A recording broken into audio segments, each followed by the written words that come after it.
Hello, everyone.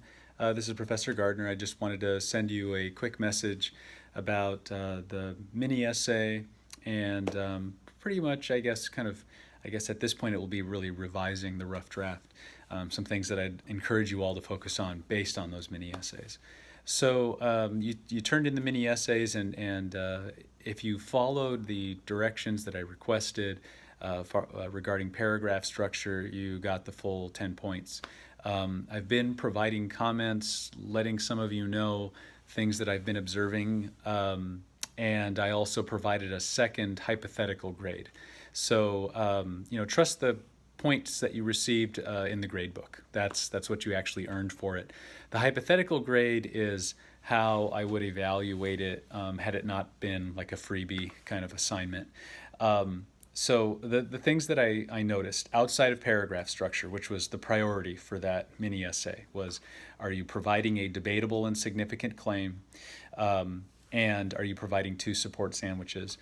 Outside of the structure, in focusing on content, I think I was primarily concerned with the significance of, well, I guess the debatability and significance of the claims that we were making.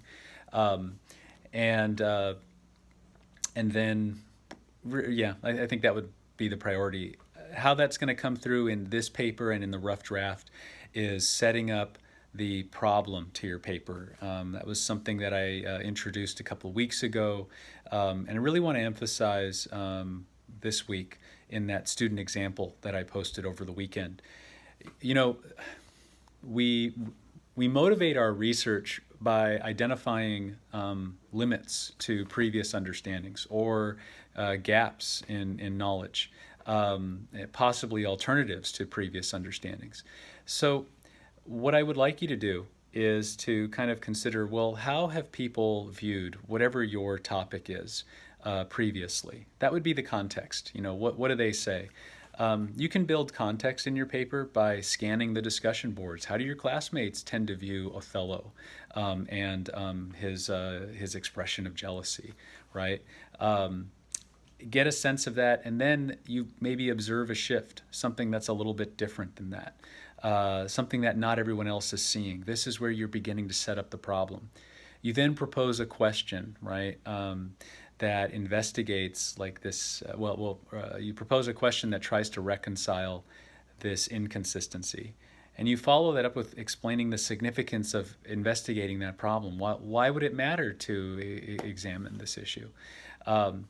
You then answer that question in the thesis statement. That's why I'll refer to the thesis as a response. It's a response to the problem. Not necessarily a solution, but a proposed interpretation, right? So the parts of the introduction are context, problem, and response. These are the foundations of your argument. And the way to help me, your reader, or your classmates who are reviewing your paper, it really helps us understand why your interpretation is significant, how it's new and different from the ways others have viewed this, okay?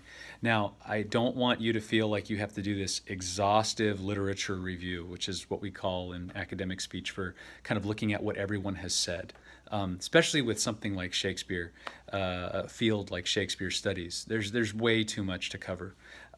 So I just want you to work with, the one scholarly article that I've asked you to find, and take a look at how your classmates have kind of responded to this, and see if you can make a generalization. What tends to be the common understanding of this play, this character, or this theme in this play? And then you introduce how that common understanding is somehow limited or overlooking something. But your thesis, your way of interpreting things is going to add something new, something significant to our reading of the play. This is kind of like a plea or a call for revising your introductions, for spending lots of time on developing them this week. I will be highlighting examples from that research paper that I posted over the weekend. And in fact, we're not going to do a discussion board this week because I want you to stay focused on making this paper better. So we will have the footnote exercise. We will do the journal. If you do both of those, then you will also receive credit for the discussion board points that are available. Okay, so again, if you complete both the footnote and the journal, then I will also give you the full credit for the discussion board post that we normally would have had. Okay. Remember that this week we have a peer review that's due, and that's kind of I won't say a substitute, but it is more work, and that's why I'm not going to do the discussion board for this week. So if you have any questions about constructing a problem, about making your claims in your paper significant and debatable, please let me know. But that will be the focus of the highlights from that student example that I'll be posting. Okay? So to review, in general, I was pleased with the mini essays. We do need to improve the quality of the claims we're making in terms of how debatable they are and how significant they are.